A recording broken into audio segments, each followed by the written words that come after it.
Pertama kita bikin bumbu kuningnya, setengah pala, 1 sendok teh ketumbar, 1 sendok teh merica, 2 kemiri, 1 jahe, 1 lengkuas, 1 kunyit, 1 sereh, 4 bawang merah, 2 bawang putih.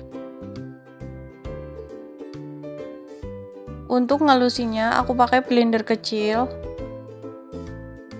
Pertama kita potong dulu lengkuas, kunyit, jahe, sereh. Ini memudahkan pas nanti buat ngeblendernya. Jika sudah, masukkan ke blender, kemudian tambahkan air 100 ml. Ini bumbu kuning yang sudah di blender. Siapkan ayam setengah kilogram. Ini aku mau ungkep dulu ayamnya. Kemudian siapkan air 3 gelas. Kemudian kita masukin bumbunya. Untuk bumbunya cuman cukup pakai 5 sendok makan aja. Jadi bumbu kuning yang tadi kita bikin bisa disimpan di dalam kulkas, nanti ditutup rapat. Insya Allah itu nanti awet.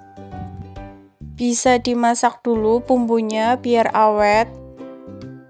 Kita masukkan ayam. Sebelumnya ayamnya sudah dibersihkan ya. Kita ungkep atau kita rebus sampai empuk ayamnya. Sekitar 15 menit sampai 20 menit aja udah cukup. Jika sudah mendidih seperti ini, kita bisa tambahkan bumbu garam 2 sendok makan. Kita masukkan garamnya, kemudian masukkan gula 1,5 sendok makan aja, dan ditambahkan kaldu bubuk 1 sendok makan.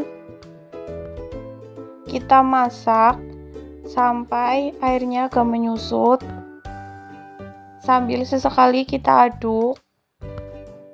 Ini menurutku udah cukup. Kemudian kita bikin kremesnya, setengah sendok teh baking powder,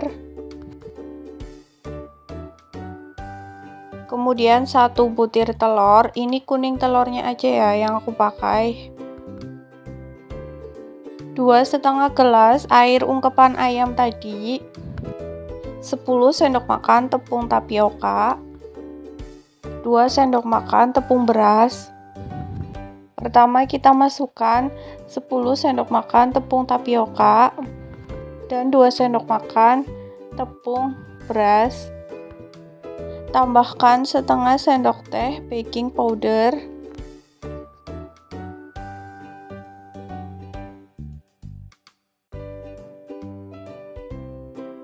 Kita aduk dulu bumbu keringnya.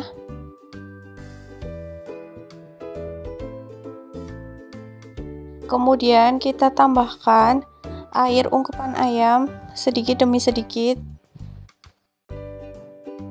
biar nggak ngegumpal ya. Kita aduk rata. Tambahkan 1 kuning telur, kita aduk rata. Nah, menurutku ini udah tercampur rata, udah cukup. Untuk nuanginnya aku pakai botol seperti ini. Kita masukkan ke dalam botol. Ini biar mudah aja pas nanti ngegoreng kremesnya. Siapkan minyak panas. Untuk apinya diusahakan api yang besar. Kita tuang di atasnya sekitar 30 cm di atas wajannya. Nah, kalau udah menyatu atau ngeset seperti ini, bisa kita lipat seperti ini. Nah, ini menurutku udah matang, udah cukup. Siap kita angkat dan ditiriskan. Lakukan sampai selesai ya, sampai adonannya itu habis. Kemudian kita goreng ayamnya secara terpisah. Goreng sampai warnanya kecoklatan ya. Nah, ini dia ayam kremesnya sudah jadi, siap dihidangkan. Selamat mencoba ya, semoga bermanfaat. Terima kasih ya sudah menonton video ini, sampai jumpa di video selanjutnya.